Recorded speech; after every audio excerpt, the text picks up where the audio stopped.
Pull up a stool and pour yourself a pint as you're about to join three intrepid drinkers, Kevin, Justin, and Mark, as they embark on another Beertastic voyage. Greetings, loved ones, and welcome back to another episode of Beertastic Voyage. My name's Kevin. When did we go all fucking beatnik? When did that happen? Listen, how many episodes have we done now of this? This is like 130-ish. Okay, so... No.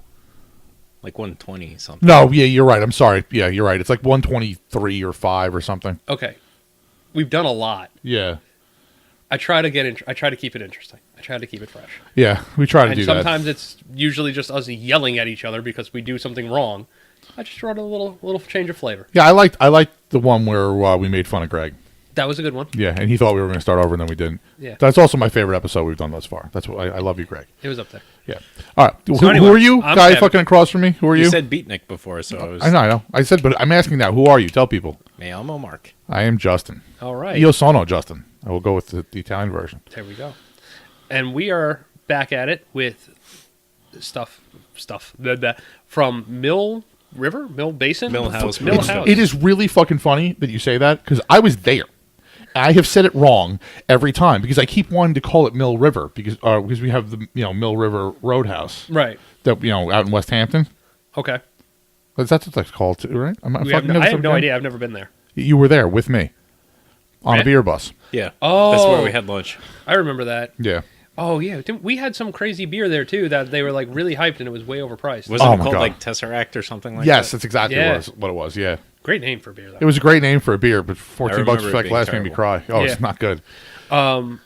Anyway, it's Millhouse Brewing Company, and they are out of Poughkeepsie, New York. Yes. And they have, I gotta say, we have 3 of them and in cans, and I love the design of their cans. Yeah, they're super clean designed, and they have little. At least this one for this Kolsch has some. No, they all have a graphic like that. They all have the chain of. Yeah, the flavors and such. No, not that. That's cool. But I'm talking about on the front here. This part. Yeah. They all have that too. Yeah. Yeah. There's a little like science chain, and then I'm assuming that's like the molecule diagram for ethanol. Probably yes. Yeah.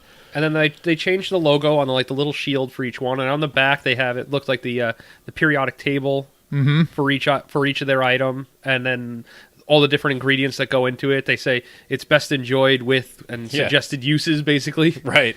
And so what are the suggested uses for beer number 1 there, Justin? This is their cold one Kolsch, spelled with a K with some umlauts and shit. So Mark's all about it.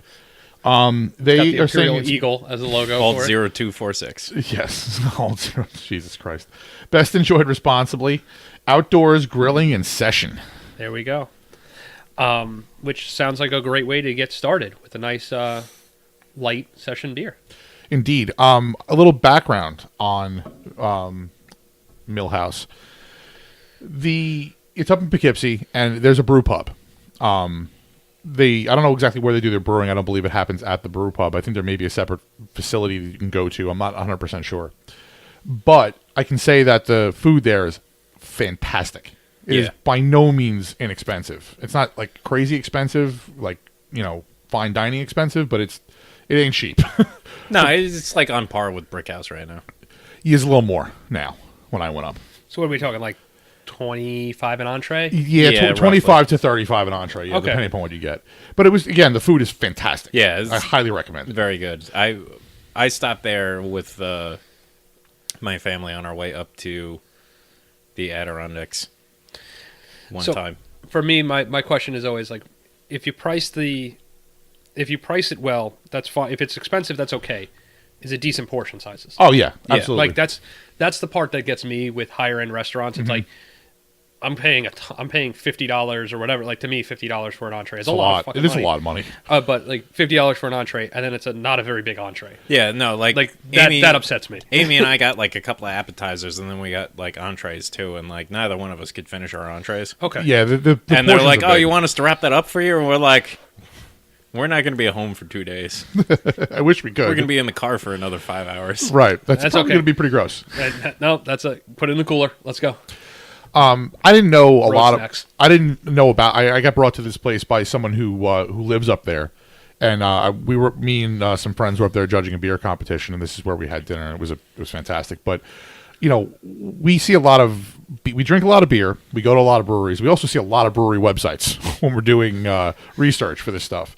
They have a pretty good website, but a fantastic way of saying their story. Okay, it's fantastic. Tell this one because I'm reading this yeah. can and I have great. It's info in the sweet spot between most breweries and Trogs.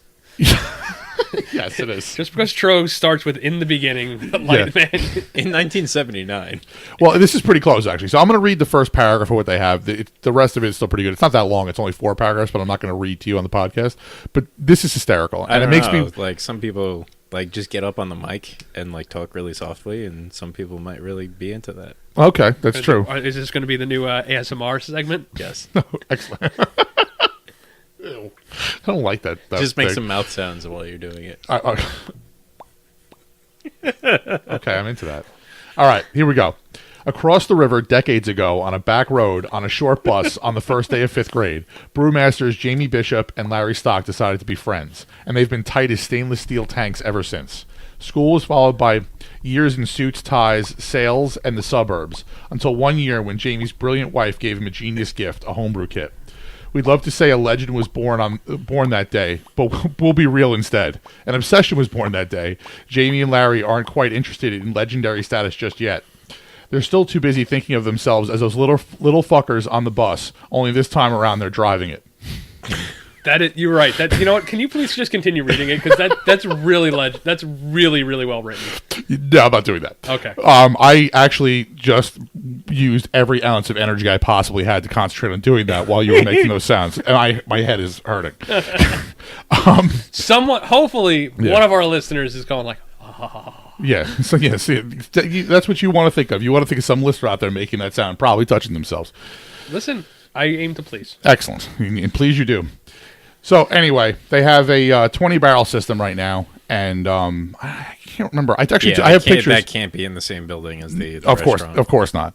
I have pictures of the menu that we'll post. I mean, maybe I'll bring them up. We can talk about it later because I did have some beer while I was up there. Obviously, everyone at our table basically did a flight, and we all sort of sampled basically everything.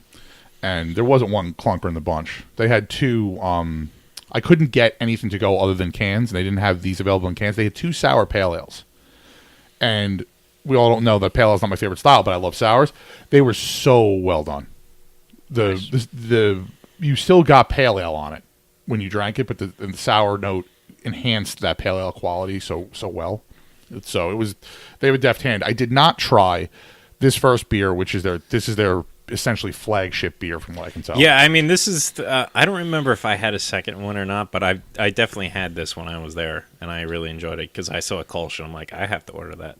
Yeah, I know Kolsch is one of those ones that Mark is always like, must drink the Kolsch, have to drink the Kolsch. Yeah, that's Mark's Desert Island style for sure. But this is a really, really good one. This is money. I've drank quite a few of them myself, and this one's outstanding. I'm gonna take my turn reading.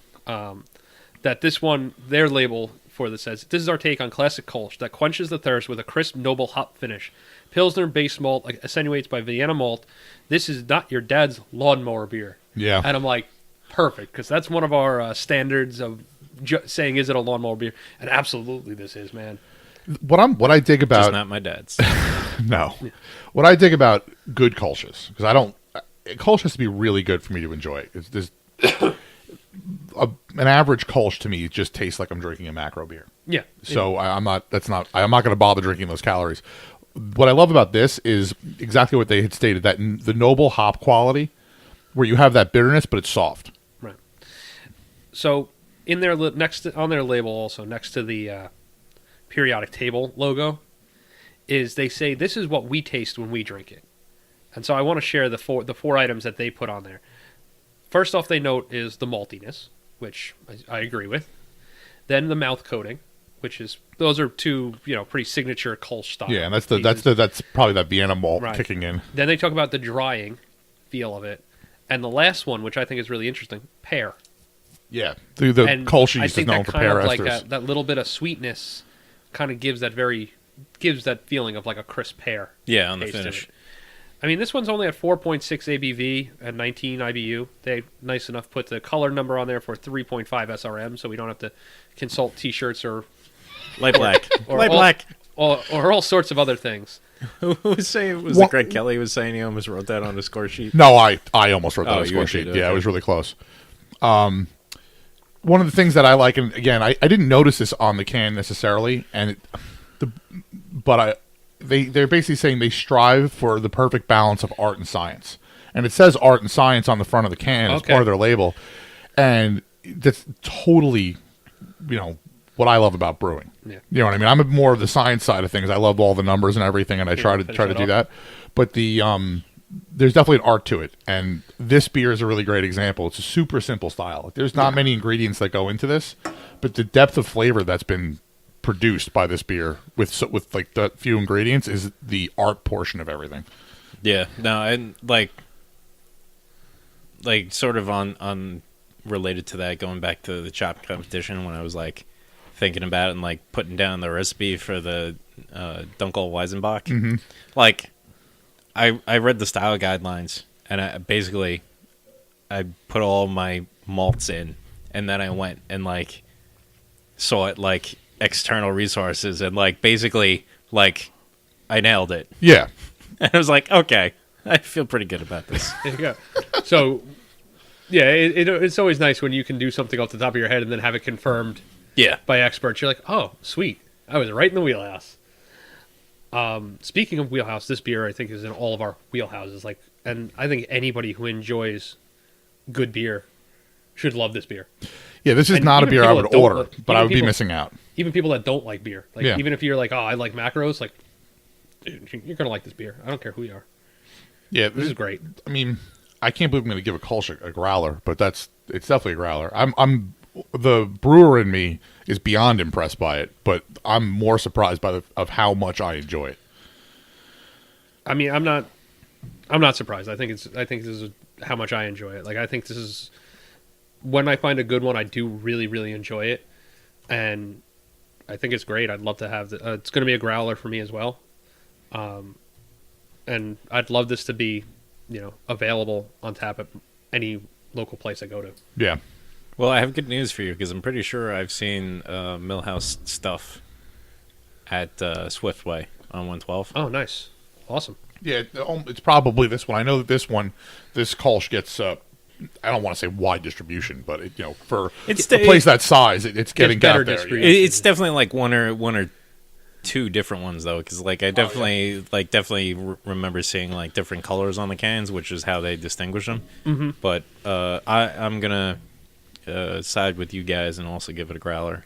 This is really nice drinking Kolsch. Yeah, very impressive. Yeah, get this, get some kielbasa, get some pierogies, sausage, some pierogies, whatever, man. I know it's German and Czech, but whatever, I'm crossing. No, lines I here, mean they have pierogies on the menu. Yeah, Yep. But yeah, give me something like that. Give me good fatty food and give me this nice crisp beer, and I'll be happy. Yeah, I had it was a sausage. So I ordered it. It was Yeah, you did. one In my sausage. pants. There too, I suppose. There was one. There's one sausage in the listing. Like it says, comes with one sausage and then like cabbage and then your whatever side you pick. And I'm thinking to myself, is one sausage going to be enough like to fill me? It was fucking. Please, thank you, guys. That's been your question for a long time, hasn't it? Oh boy. Sorry, toddler at heart. Oh Jesus Christ. Oh, still 13 in my brain. Mark. My favorite part is that Mark is basically working on like 4 hours sleep, if he's lucky, and he still would have laughed that hard even if he had gotten a full night of sleep. Yeah, that was great. Anyway, continue about your meat craving. Yeah. So I was worried about having enough to eat, and the portion size was still plenty. Right. Especially considering they had there was like cheese inside of this bratwurst. It was so good. All right. The food was phenomenal. They made fried Brussels sprouts Okay. as an appetizer. I think we had those too. Oh my I can God, get behind that. that was insane. That sounds good. I like that. That's that rings a bell. So we're going on to our second beverage here. This is called the Kilt Spinner, a wee heavy.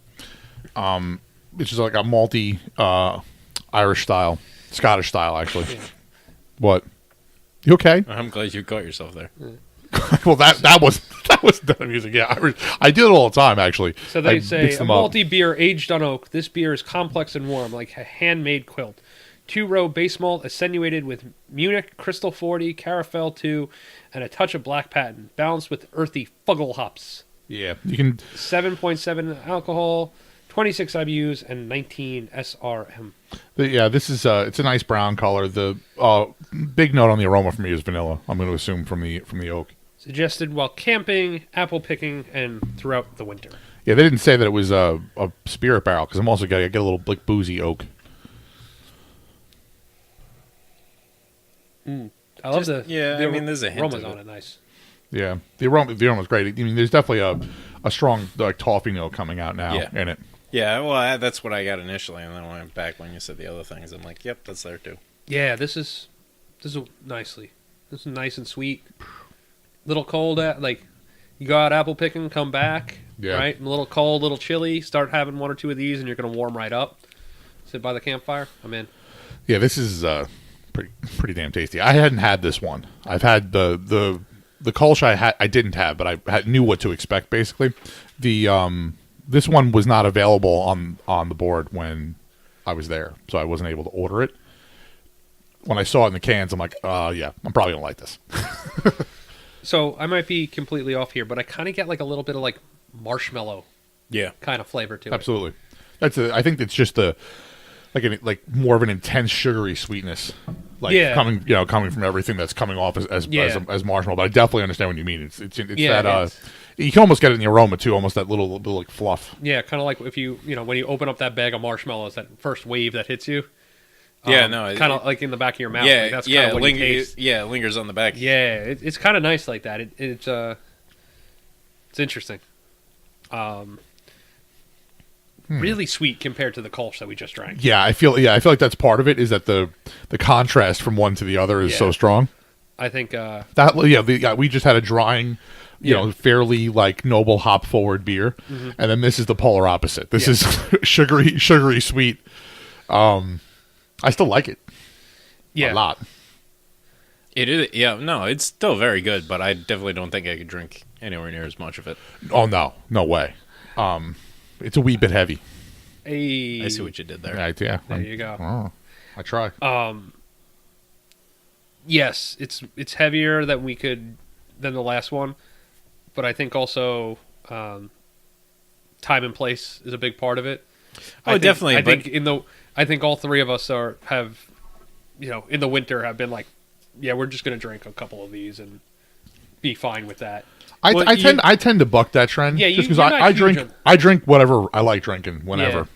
Yeah. I'm generally with you on that one too. But I do. You're right though. There is a. I like the seasonal drinking with it. No, yeah, but I agree with you. I think that inherently you're going to drink more stouts just in general. Yeah, I'm not going to avoid them, but it's what's around and available, things like that. But this is not a beer you could drink on a hot day. Like if I open this at the beach, I don't. I disagree with you. Oh, really? Like make a beer float with this. That's entirely different. You're altering the state of it. Yes, of course. If you put some ice cream in there, I'm going to eat that bitch. As we said before, probably 30 scoops of it. Yeah. No, I understand what you're saying, Mark, but I also get where you're going, Justin. The idea that it's not refreshing while you drink. No, I would not term this as refreshing. No, this is a dessert beer through and through. When you think when you think summertime and you think beach beer, you want something clean and crisp, much like the Kolsch that we just had. But this is I would sweat drinking this beer. If it's like in the effort. summertime, you would. And I think just personally, my own stomach from having been a fat ass earlier this morning and drinking like this, it's a little more than I want right now, but I can totally get behind this beer. For me, it's going to be a bomber. I want 2 cans of this for me, and I'm going to really enjoy it too because it's my kind of beer. Yeah, I'm going to follow up the bomber. It's really super well done in the sense that it's very sweet and probably like could be too sweet for some people, but that's the style. That's what it's supposed to be. Right. So I think they've nailed, what a wee heavy is supposed to be. I think sometimes when you get a wee heavy, you get the sweetness, but you're also getting you end up getting some roast. It ends up being closer to a porter than a wee heavy. There's that sweet or spot. somebody that has foolishly put peated malt in it. Right. When it clearly says in the style guidelines that you shouldn't use peated malt. Not that you should ever use peated malt in anything. Should ever. Just don't do it. Don't do it. Peat's a hard flavor. I guess if you're a Scotch drinker and you like the peated whiskey, peated Scotch, but I do not like. That's a hard man. A hard man likes peated Scotch. I do not like the peated Scotch. It's a little too much for me.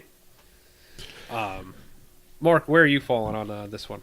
It's a pint for me. Like, it's a very good beer, but the sweetness, like, I don't think I could have more than a pint. Yeah, the bomber is a stretch for me. I'm kind of treating the bomber like sometimes we do a growler where we kind of want to have one or two and then you move work on. through it over a couple of days. Yeah. I would probably put a bottle stopper in the top and try to reel that in. The last beer we're doing is, in my opinion, the best beer name that we have ever had on the podcast. Yeah, it's up there. This one is called Velvet Panda, and it is an American stout that comes in at 5.2% ABV, 44 IBUs, and it's 39 FSRM. Our award-winning stout has a velvety mouthfeel and nice balanced bitterness. 2-row base malt attenuated by roast barley, Carafa 2, flaked oats and barley, chocolate malt, and black patent. And they suggest that they find chocolate, roasted barley, coffee, and a dry finish to enjoy while eating or camping or in a wonderful session. So I think we're all kind of in water glass mode for a moment here before we crack that one open. It's this one I had there, and I really trying to get more sounds. I really enjoyed it. They had another dark beer. I can't remember if it was a porter. I don't remember the name of it. I'm going to try to dig up the picture on my phone. But that was even better than this. And I was hoping we could get crowlers, but they didn't do those. Okay. That's a lovely color on the head. Yeah. This also, I noticed, I don't know if it's true of what's in the can, but on draft, it wasn't like highly carbonated or anything or crazy, but it was definitely more carbonated than I would expect a stout to be. And it ended up carrying the flavor through, like, more. Instead of feeling thick and heavy, it kind of brightened it up almost. Gotcha. So I'm just kind of letting this... I'm sorry, I need a minute to just kind of settle things through, but try to keep things rolling. When you guys were there, did you try anything else from them? Was there anything else particular that you tried that you recall? I don't remember what Amy ordered. Well, no, Amy didn't have a beer. Definitely didn't. No. She was pregnant at the time. Okay. I may have just had the Kolsch, honestly. Okay. I don't remember Okay. if I had anything besides that. What about you, The Justin? food was delicious, though. I'm trying to... Scroll. Yeah, I'm trying to find the... Scroll faster. I'm trying to find the menu. I thought I took a picture of it. Maybe I didn't. This was not one that I've been to before. I haven't been up to Poughkeepsie in a long time, so I can't say that I tried it. But No, I don't have it there. Let me take a look at what they have on the board now. Yeah. And so I'm meet the beers. Yeah, I'm gonna give this one a whiff here, and you get the roast is a little bit in the background there. It's not the super roasty forwardness like you usually get in a stout. Yeah. I'm not getting I don't really get chocolate in the aroma, but we'll see what that comes up with.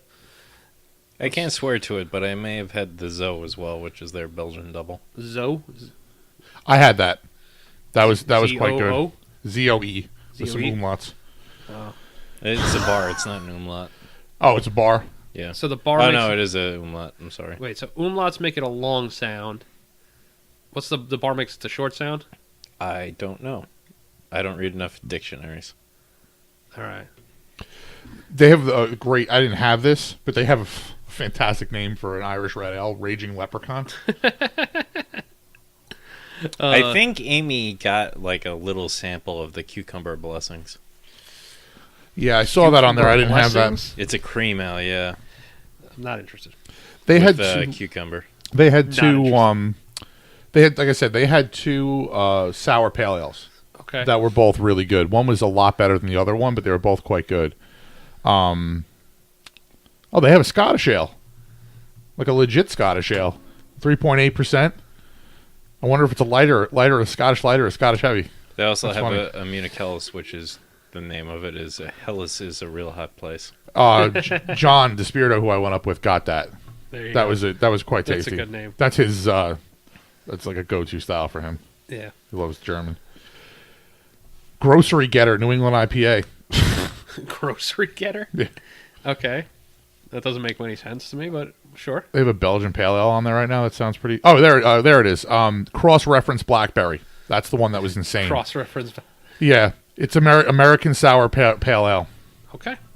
It's a mild kettle sour with an American Pale Ale. All right. That sounds good to me. That's fantastic. This is like motor oil black. Yeah, it's definitely black, and it's got the Oof. little bit of Beautiful color roast. to it. Beautiful The, roast in the nose. That nice dark tan head that comes across it.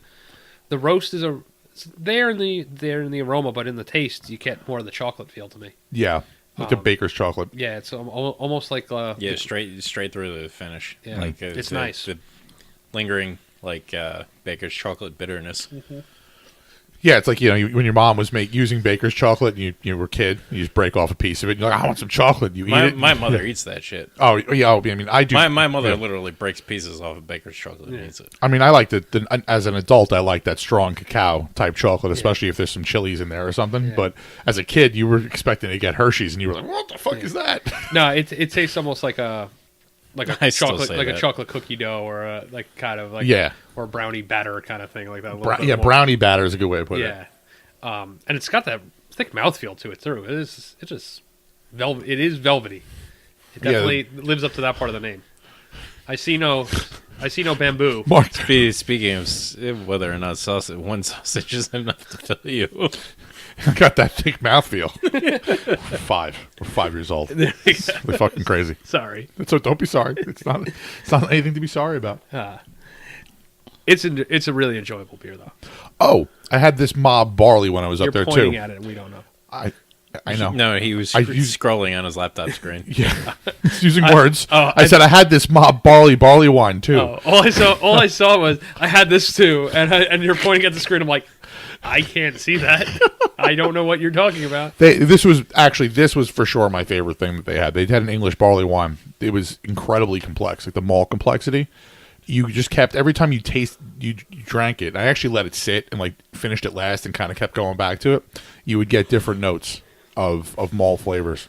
It was really, really good. All right. I'm curious if they had specialty grains in there, or if they kept it pretty straight to the English tradition of like, let's just put 35 pounds of base malt in it. Yeah. I don't know. I couldn't tell you. I had to guess they probably had some specialty grain in there, but that was a fantastic beer. That was another one like IBU 58, but malty as hell. Yeah, right. Speaking of malty as hell, this is malty. Yeah. This is a dense beer. It is. You got to work through it a little bit. It's takes some effort to drink, but There's not a lot of body to it, but it has a really high level of creaminess. I feel like I can't take big sips of it. Like I have to sip it a little bit, let it sit down for a minute, sip it a little bit, let it sit down. Like I can't be taking a large swig of this beer. No. Yeah, well, I mean, the roast character kind of like lingers on your palate, so it's definitely not like a chugger. Yeah. I like it though. I really definitely, do, yeah. really do enjoy it. No, this would be really good with a meal, like just as like a palate cleanser in between. Yeah, like I a think heavy you could. dish. I think you could do that. Well, again, they're most of the dishes they have there are, of the heavy variety. It's mostly German food, so you're getting a lot of fat. So this kind of acidity from the roast would cut through the fat nicely with your big sausage in your mouth. That's right. There we go. Oh man, no, this one's delicious. I'm gonna go with I want to say bomber on it, but I think I'd probably end up just having one. So it's way better than a pint, but I don't think I could drink more than a pint of it just because it is so dense. I agree with you. Like, it's definitely a pint for me. Like, if I'm still eating and the server comes by and they're like, "Can I get you another one?" I'd say yes. But Yeah, but you might be, but if you finish the meal and it's still left, you're gonna kind of be like, "Damn." I'd still finish the rest of the glass. But like, definitely, if I was just drinking it, it would definitely be like one glass. Yeah. Yeah, it's a conundrum for me too. I would agree. I'm going to say pint, but I want to say growler. Like, that's how much I like it. I think it's Right. a perfectly done stout. I mean, maybe you could have a little more body or mouthfeel, but it's nitpicking. It tastes fucking great. Yeah, I really, really enjoy it, and I'm very impressed with all three of these beers. I think they are fantastic style examples of style. I think they are all very well balanced, very well done, and they all manage to be completely different. I have to say, that's one thing. I mean, again, like I said, we were up there judging beer, Right. and I was there with other beer judges. Yeah. So You already had 40 beers by the time that you got to the restaurant? yeah, basically. And these were still like, we were like, wow, these are good. Yeah. You know what I mean? We have palate fatigue on top of being tired and everything else and driving all the way Yeah, up like there. I when I picked out this place to stop for lunch, like, you know, I was just like, okay, like roughly in the middle between where we were and where we're going, like, Right. And I was like, okay, like, all right, that place looks like they have like a nice food menu, and like, oh hey, they make their own beer too, like, let's stop there. And I was like, wow, this worked out really well. Yeah, this was a win. So, you know, one of the things that we all noted was that the beers were to style. You know, and that's not necessarily an important thing in the grand scheme of enjoying beer and going to a Right. place and having good beer. Yeah, but like, it's definitely on like the same caliber of like in the Chamonix Creek, where like it's like, wow, call. this Yeah. is like solidly like you nailed the style really well. It just shows the technique and the knowledge going into it is you know, to take something from their about page legendary status. Yeah. So I wanted to ask you guys a question, and it's not. I don't want to relate this to any particular 42. Particular brewery, but Peaches. I wanted to say, Very, very small rocks. let's think 4 packs of specialty beer, right? Okay. They're high-end specialty beer. How much is too much to pay? There's a particular thing What going size on are in the the internet. cans? There'll be these That was size gonna be the cans. next question. It's good. They're gonna be 16-ounce cans or 12-ounce cans? 16-ounce cans, and you know, keeping in mind that it's a one-off thing, and you know, clearly a lot of ingredients go into it. Say it's a very high ABV type beer, like a barley wine or a stout or something along those lines. For me, for a 4-pack, once you start getting past that, like, if you're passing $20 for a 4-pack, Yeah. it's really hard for me to say I really want to go buy that 4-pack. Okay. I understand, like, especially with the smaller breweries, like, you don't get the volume, they can't make it back in volume the same way that a macro can. Mm-hmm. So there needs to be the markup is a little higher. But the $20 line is like is when it becomes like, this is really hard for me to go and spend more than that. Usually between the $16 to $20 range is usually like the edge of what I want to spend. Okay.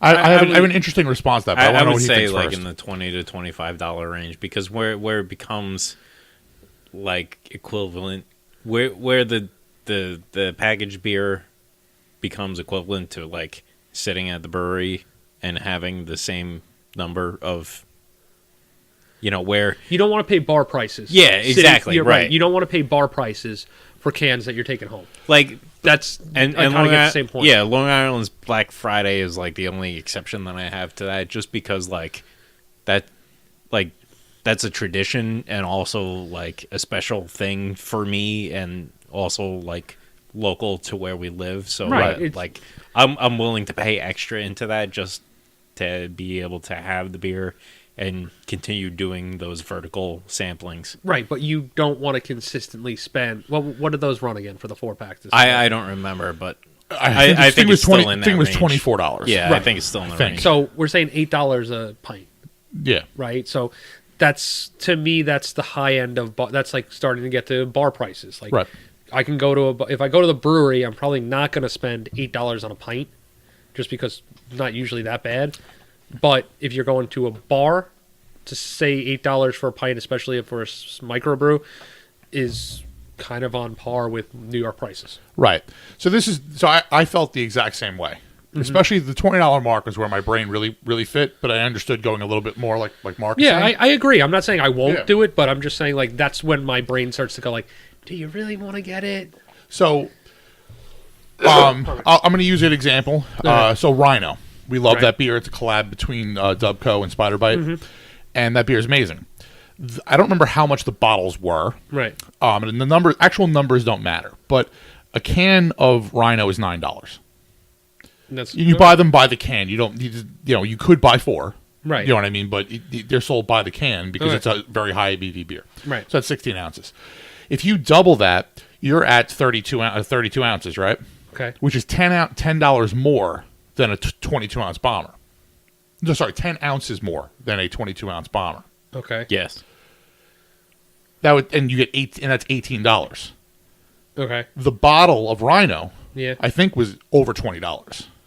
Or no, maybe. So I think I think the bottle of Rhino was $16. Okay. And that was 10 ounces less. Right. The price is basically the same. Yeah. You know what I mean? They're in the realm, but we wouldn't mind spending $60 or even $20 on that bottle of Rhino. I mean, I would pay $20 for that bottle of Rhino all day. The package seems to change how people think about how much they're spending. The bottle feels more special. I get what you're saying to a certain extent, yeah. But Yeah. I'll be honest, like when it comes to purchasing bombers and stuff like that too, like I'm kind of in the same realm. Like I don't really want to spend much more than like the same rate. Like that's about it. Yeah, but I guess But my point is, you would spend $16 to $20 on a bomber, right? You'd be okay with that? depending on the beer, yeah. Like But that, if you spent $20 on a 5-pack, a 4-pack, On a 4-pack. you're getting way more fucking beer. yeah. Do you know what I mean? Yeah, no, I do. I get the point that you're making. Because when Larry told me they were $9 a can, I went, "Whoa!" You know what I mean? Yeah. And then he explained it to me like this, Right. And not to say that, I mean, as far as I'm concerned, he could charge $12 for that can. I'm probably going to at least get one. Right. It's great beer, but it made me think that the idea of canning things, there's a lot of convenience to it. It's Right. cheaper for the breweries. It's a lot easier because they can have a mobile canning dude do it rather than having to sit there and cork bottles or cap bottles or whatever Right. else. But for some reason, there's a mental block for me on spending, actually getting more beer for relatively the same amount of money, you know? Yeah, no, I get what you're saying, and it's interesting, and that's the kind of marketing stuff that comes into play that always did interest me in consumer science, I guess you would call it. Right. I don't know if that's the right term for it, but Sounds good to me. you know, we talk about in my job, I deal with that kind of stuff all the time. Of, you know, will you buy a package of cookies that, you know, why are people more willing to buy a package of what's so special about the Game of Thrones Oreos? Literally, they have- the cookie says Game of Thrones. the cookie has different stamps on it, like the house logos and stuff like that. So it's just an Oreo cookie? Yes, Oh, okay. Otherwise known as the greatest sandwich Yeah, cookie I know, that but it's mankind not has ever like invented. it's Fact. not like one of the like mad scientist like fever dream Oreo cookies. No, it's not the Oreo cookie that we thought made us throw up, Yeah, right. No, which didn't. No, but there are some other interesting ones that are coming out later this year that I am not at liberty to speak about because we were directly reprimanded at a giant meeting with everybody about using social media and other outlets to talk about our products in a manner that may take away from their... And notice how I'm trying to phrase this. Because Yes. I'm trying to follow what he's saying. That's a thing again. Yes. This is how you get ants. That could take away from the potential marketing impact that they Ceviche? have planned out. Right. Makes sense. Basically, don't blow our cover. Yeah. Like, we're saving shit for special occasions, and if you blow it ahead of time, then You're fucking us and yourself at the same time. then the massive amount of money that we spent on the ad blitz that's coming out is going to be wasted. Meanwhile, you're missing the opportunity to talk to millions of people who see it at some point online who may not bother to catch your stupid commercial that's on during, Wheel of Fortune. Love that show. You get what I'm saying? Yes. It's just different demographics. So, Of which we don't matter anymore. There we That's go. right. Back-to-back episodes. We don't matter. I Yeah. thought that was interesting. I mean, That's a really good point. if one of the things I'd love to hear from listeners is if what you think about it, because I've seen some pretty expensive beers floating around in cans and 4-packs, and everyone who listens knows that we don't wait online for beers, not because we're special and we get them anyway, because we don't. I'm not going to wait online for much of anything except for maybe anti-venom or fucking some kind of thing that's going to save my life. Yeah. Yeah, that'd be really interesting. Get in touch with us, all the social media, and tell us, what's your top range that you want to spend on a bomber versus on a 4-pack. That'd be an interesting survey. Absolutely. Run it up the survey. All right. Check out Google Forms. Yes. Check out Millhouse when you're up there. Yeah, find yourself in the Poughkeepsie area. I would actually, if you're planning on being anywhere in the neighborhood, I would go out of your way to go there for the food alone. Yeah, well, no, the food is great, but like if you're just like, I want to try those beers, like check out Swiftway, look at some local places, like you might be able to find some. Yeah. Absolutely. All right, cheers, everybody. Cheers. If you enjoyed Beertastic Voyage, please be sure to subscribe wherever you get your podcasts, and don't forget to review and rate us. The guys can be found online at www.beertasticvoyage.com, on Facebook at www.facebook.com/beertasticvoyage, and Twitter and Instagram at Beertastic Show, or send them a good old-fashioned email at beertasticvoyage@gmail.com. Thanks for listening, and cheers for local beers.